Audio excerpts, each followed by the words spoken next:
Bonjour tout le monde, j'espère que vous allez bien. Aujourd'hui, je souhaite parler à nouveau du rêve que j'avais fait concernant la guerre spirituelle qui a lieu aujourd'hui. Et vous savez, dans cette vidéo que j'avais fait, il y avait donc dans ce rêve plusieurs étapes.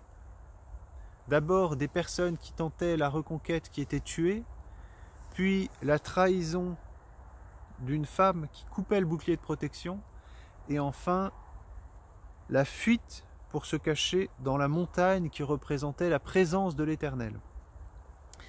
Et tout d'abord, je pense qu'il faut continuer à prier pour Éric Zemmour et ceux qui le soutiennent, ceux qui font partie de Reconquête, qui tentent de franchir le bouclier de protection pour reprendre du territoire. Je pense qu'il faut continuer à prier pour eux, pour leur sécurité physique et spirituelle. Et ce dont je voulais vous parler aujourd'hui, c'est que j'ai vu la vidéo de lancement de campagne de Marine Le Pen. Et vous savez, dans cette vidéo, elle est très seule.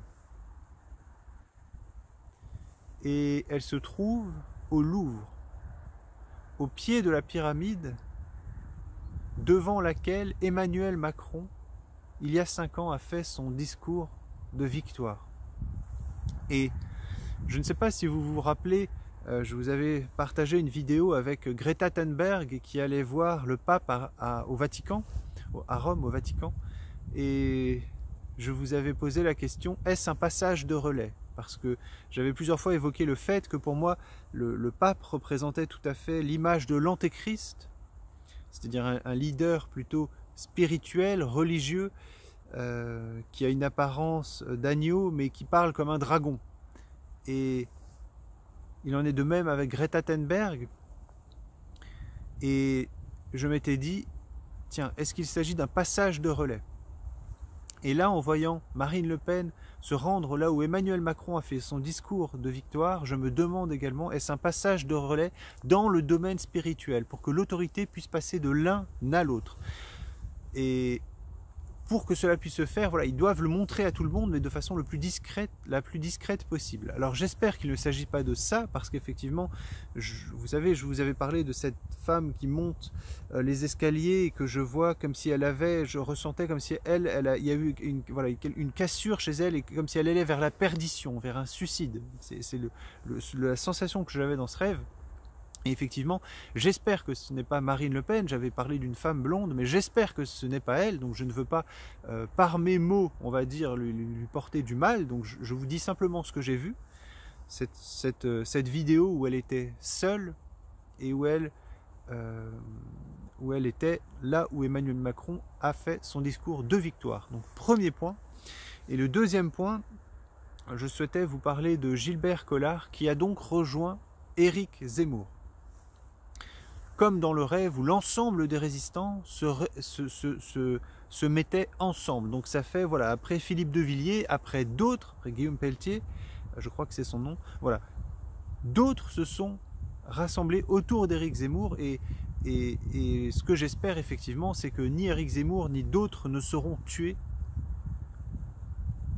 Parce que là, voilà, si Éric Zemmour était tué, ce que je ne souhaite pas, et je lui souhaite la vie et d'arriver au Seigneur, voilà, c'est ce que je lui souhaite par mes mots, mais si cela arrivait, eh bien, je pense que nous verrions l'ensemble des résistants, même, voilà, Philippot et Nicolas Dupont-Aignan se rassembler pour trouver des solutions, pour essayer de trouver une solution à ce qui est en train de se passer. Et Gilbert Collard rejoint Éric Zemmour, et vous savez, je souhaitais simplement vous dire un mot sur la vie de Gilbert Collard. Et vous savez, bon,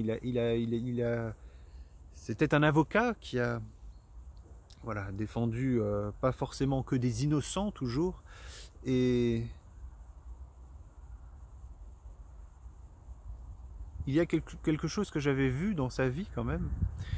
Je ne sais pas si vous vous rappelez de cette histoire de l'arche de Zoé. C'était un avion qui avait été affrété pour aller chercher des enfants au Tchad en 2007 et pour les ramener en France. Et vous savez ce que j'ai déjà partagé avec vous, que l'ennemi ici en France et dans d'autres pays l'ennemi, les hommes et les femmes qui servent l'ennemi, qui servent Satan, se réunissent pour vénérer Satan. Comme nous, on vénère le Seigneur, eh bien eux, ils se réunissent pour vénérer Satan et ils lui font des sacrifices d'enfants. Et vous savez, ils violent des enfants, ils les torturent, c'est-à-dire ils les découpent, ils les violent, ils font des choses affreuses à ces enfants, et ensuite ils les sacrifient. Et certes, ils sacrifient des enfants européens, c'est-à-dire des enfants qu'ils enlèvent, il y a régulièrement des enlèvements d'enfants, des enfants, ils font avoir des enfants à des femmes qui accouchent sans le déclarer, et soit ils tuent les bébés, soit ils les laissent grandir quelques années et ils les sacrifient ensuite. Mais il y a une grande partie des enfants qu'ils tuent, et vous savez, je vous avais conseillé de regarder un reportage « Viol d'enfants, la fin du silence » d'Élise Lucet. Et dans ce reportage, il y a un des enfants qui dit, et ce que j'avais déjà entendu ailleurs, enfin non, ça j'avais pas entendu ailleurs, mais qui dit, voilà, les enfants qu'il tue, la grande majorité, ce sont des petits Africains, des Maghrébins ou des Africains, des enfants de couleur noire. Et l'un des moyens pour les satanistes d'avoir des enfants est d'aller les chercher dans les pays pauvres et de monter des associations bidons sous couvert de l'État français qui avait mis d'ailleurs l'État français, c'est l'État français qui avait mis à disposition cet avion pour aller chercher des enfants qui, je pense, c'est de façon toute naturelle, allaient être ensuite amenés pour servir de sacrifice.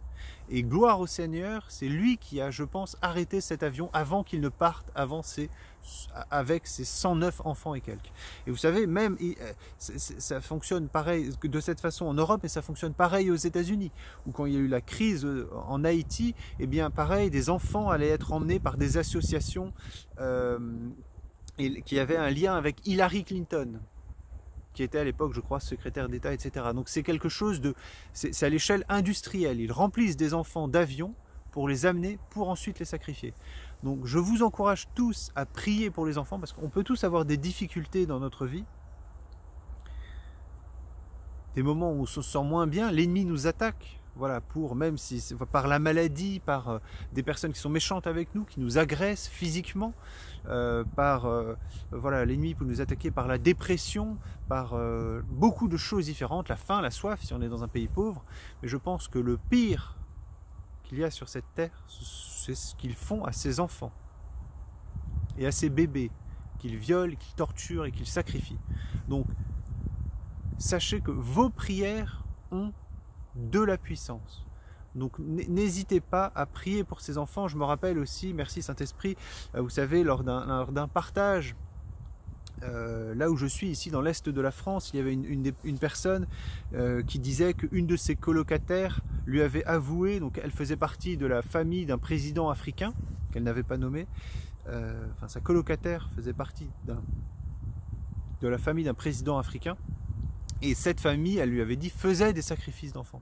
Donc même en Afrique, les dirigeants, certains dirigeants, peut-être pas tous, encore que bon, le diable avait proposé à Jésus-Christ tous les royaumes de la terre, donc, mais voilà, en tout cas, beaucoup de dirigeants à travers le monde font des sacrifices d'enfants pour obtenir de la puissance de la part de Satan. Et pourquoi est-ce que je suis arrivé là? C'est parce que dans cette affaire de l'arche de Zoé, en plus c'est monstrueux, ils utilisent l'arche comme la Bible nous a parlé de l'arche de Noé, eux ils ont inventé l'arche de Zoé pour aller chercher les enfants qui, je pense, allaient servir à un sacrifice d'enfants. Eh bien, dans cette histoire de l'arche de Zoé, c'est Gilbert Collard qui avait défendu les gens de l'association qui étaient allés chercher ces enfants. Et je peux me tromper, mais quelques années après, Gilbert Collard, eh bien, avait adhéré au Front National et avait défendu des idées très différentes de celles qu'il défendait avant.